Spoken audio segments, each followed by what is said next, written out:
Hey, what's up you guys? Welcome to Larac's Tip. Today I'm going to share with you 7 easy steps that you can take your own business online. I know you're right now sitting in at home and you're kind of bored and you have all of these ideas in your head that you want to use them and actually make a use out of all of this free time that you have. So I'm going to share a lot of really good tips and tricks with you that you can use to put your time that you have in good use. So if you're interested, just keep watching.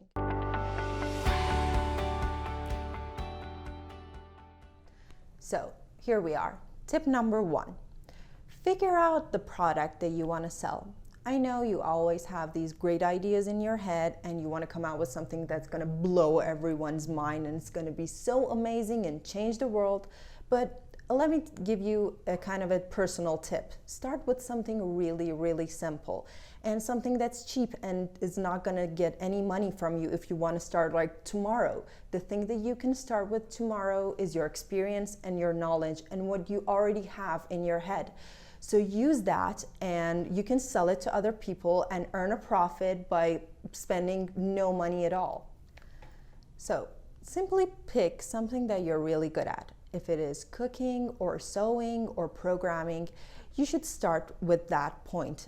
And when you start doing it, you're probably really excited and you want to go out there and sell your product to the people tomorrow. Or you're a person that's like, I want to sit down and plan everything, plan every little detail, like run a lot of codes, run a lot of tests, and then roll out my product. My tip to you is, start simple. I'm not saying that don't plan or like don't go about it like this is serious. Do all of that, but you have to take it easy and roll your product out to the market and see what your customers say. Because if you plan something and you want to give it to the people, the time that you spend planning or doing or making that product might be so long that when you get it out to the market, especially nowadays where everything is changing really rapidly, your customers might not want that product anymore because something new has come along.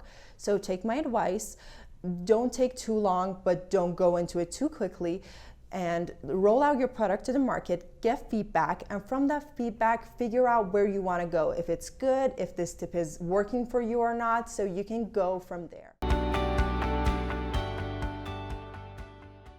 So tip number 2. You don't have to go all out and hire a fancy person with a lot of degrees and a lot of experience to do and make your online business for you. There are a lot of really good tips online, like in YouTube, or you can search. Simple Google search will give you a lot of tools that you can learn to take your own business online. But quality is obviously important to you and you want to have something good and you want to want the best for your business. There are companies like Larac's that are freelancers and will give you the best quality that you want. They can make your website and help with you with the maintenance with a really reasonable price.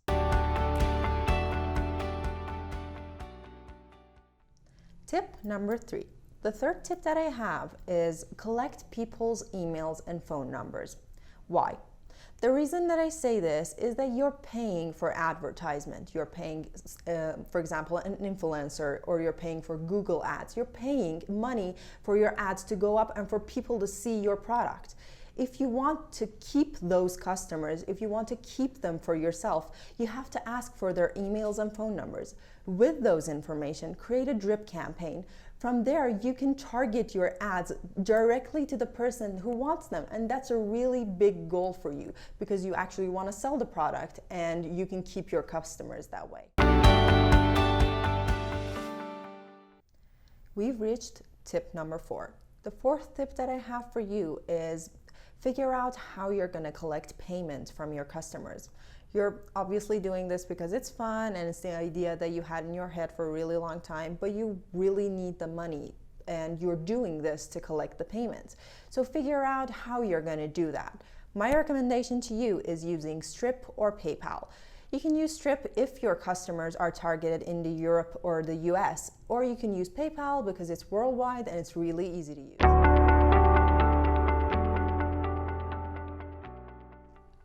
Tip number 5. The 5th tip that I have for you is figure out how much your product is worth and actually price the product. Some people are like that, I built this, I spend a lot of time on it, and I want to sell it at a really high price. Or some people like say, it's not worth that much and I don't want people to spend a lot of money on it. No. Figure out actually what you spent making that product, how much time you spent, and ask around people who are actually doing kind of the same thing. You'll figure it out over time. But I have a tip for you. If you're selling something online, start with a price between $20 to $30. Even though your product might be worth more or less, but start with a price range like that. If you want to increase your profit over time, you have to do that. And the second thing that I want to talk about is raise your price over time. When you collected all of your customers and you're hooked on your product, like they, for example, need what you're selling, then when you raise the price, it's not gonna bother them as much because they actually need the product. So you can raise your price after that little by little. So start with something between $20 to $30. Tip number 6. This tip is how to actually attract people and attract your customers. And the best way to do that is by advertising. If you want to advertise, you need money to do that. And before you spend all that money, I recommend to you to think about it and figure out who your customers are and who you want to target your ads to.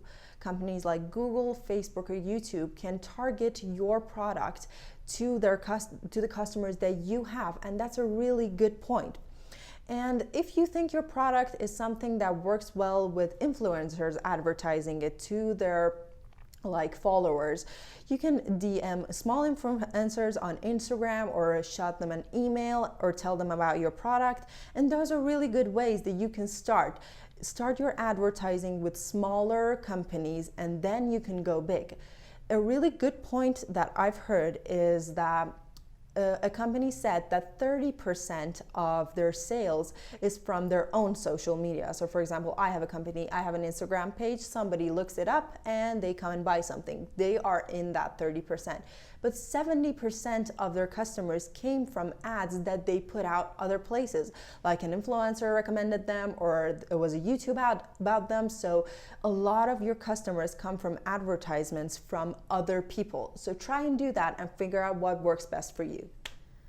I know from hearing all of these tips, you're kind of freaked out and you think you have to consider a lot of things before starting your business. But let me tell you something before I move on to tip number 7. The fact is, you don't need an economics degree or an MBA degree or a master's degree to do all this. All you need is a really good mindset and the ability to actually take risks. So go head in first with your idea and start doing it, and then figure out what's going on along the way. And you might have 3 clients in 6 months, and that might not be the thing that you worked this hard for. But you have to have a lot of patience, and after that, when you succeed, you might forget all about the hard times that you had not having a customer or not succeeding in all of the things that you did. We've come to the last tip, tip number 7. My last tip to you is, when you're starting this is a really hard job probably for you and you have to spend a lot of time. Have a support group and have people that you can hang out with, whether they are doctors, whether they're your parents, your family, or your friends. Have them around, because building a profession like this needs a lot of moral support and you're going to need a lot of people to back you up. You have to figure out who those people are who understand what you're doing. If you can't find them around you physically, like your family or your friends, you can have your community online. Make a Facebook page or an Instagram page, and as the followers rise, you can find people that are interested in what you do, and they will support you when you feel down or when you feel you can't do it anymore. They will be there to help you go through all of that. When you have that group of people who are following you on your LinkedIn, Facebook, or Instagram who know what you're doing, you can actually use them. They are really good people to give you feedback on the product that you actually made.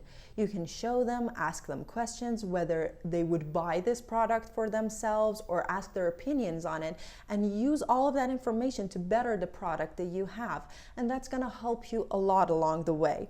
And the last thing that I wanted to say is, Just do it. I know you have a really good idea in your head. All the people have great ideas in their head, but only 20% of people actually go through with telling their great idea to the world.